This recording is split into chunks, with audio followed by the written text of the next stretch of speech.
A Organização das Nações Unidas estabeleceu que para erradicar a pobreza é preciso políticas públicas que visem a sustentabilidade, saúde, educação e a igualdade social. Mas para isso, projetos devem ser desenvolvidos até 2015 em todos os estados brasileiros. Aqui no Amazonas foi realizado o primeiro encontro de projetos voltados aos temas. É o que você confere na edição de hoje, que vai trazer também.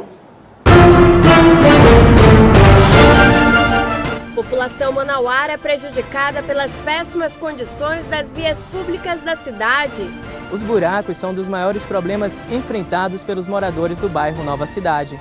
O Comitê Indígena do Amazonas realiza balanço das ações do ano de 2012. E ainda, Paiol da Cultura do Bosque da Ciência apresenta a exposição do artista Theo Braga. A exposição de arte intitulada Amazônia, um grande habitat, deve ir até o próximo dia 25. Manaus, 12 de dezembro, o Amazônia News está no ar.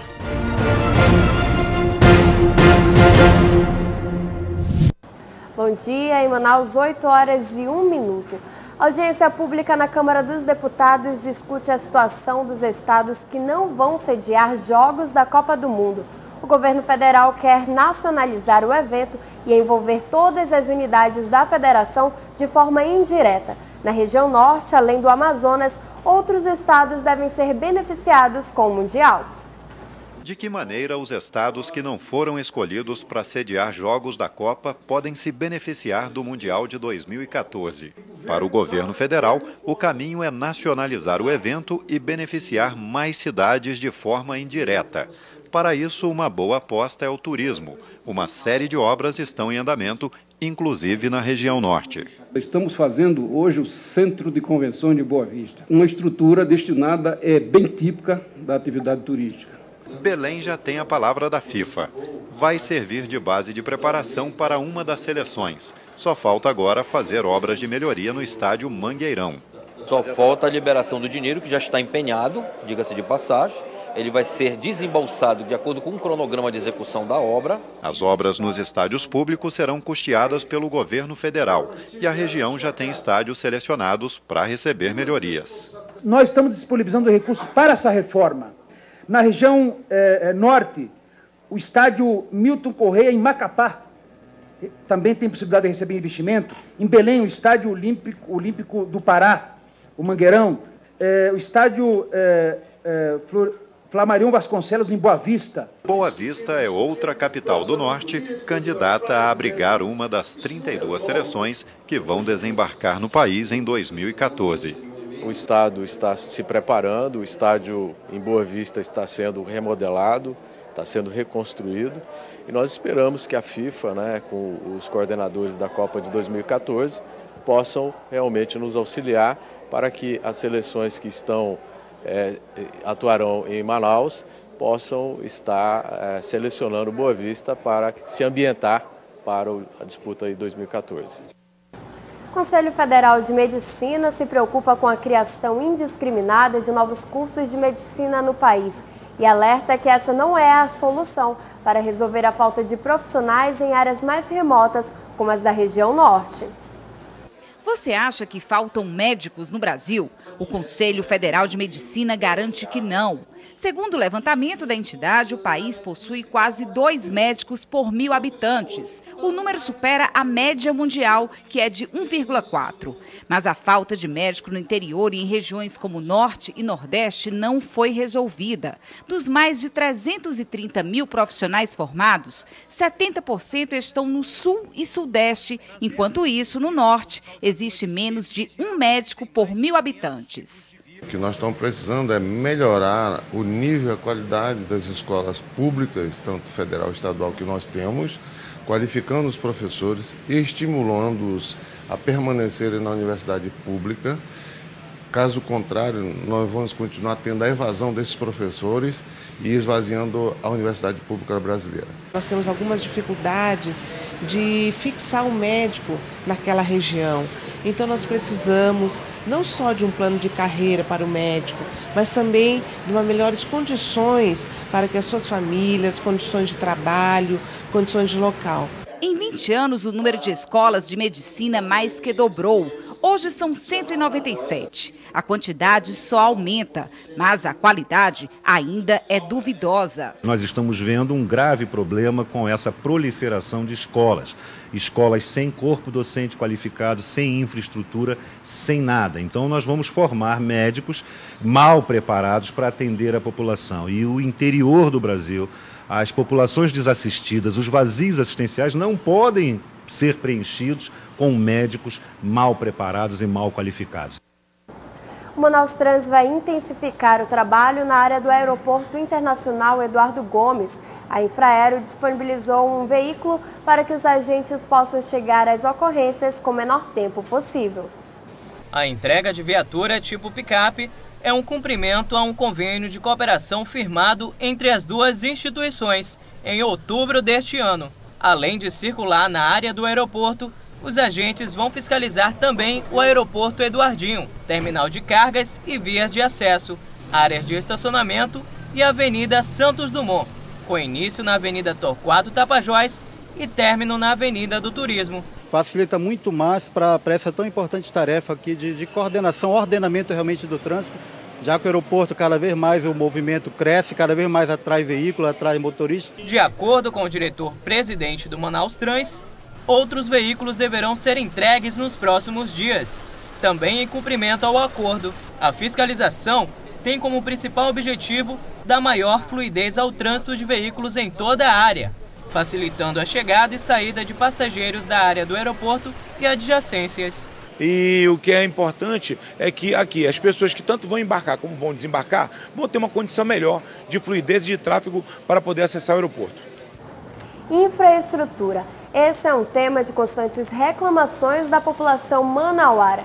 E a nossa equipe foi até os bairros Nova Cidade e Amazonino Mendes, na zona norte de Manaus, e constatou a insatisfação dos moradores e os prejuízos causados pelos buracos nas ruas.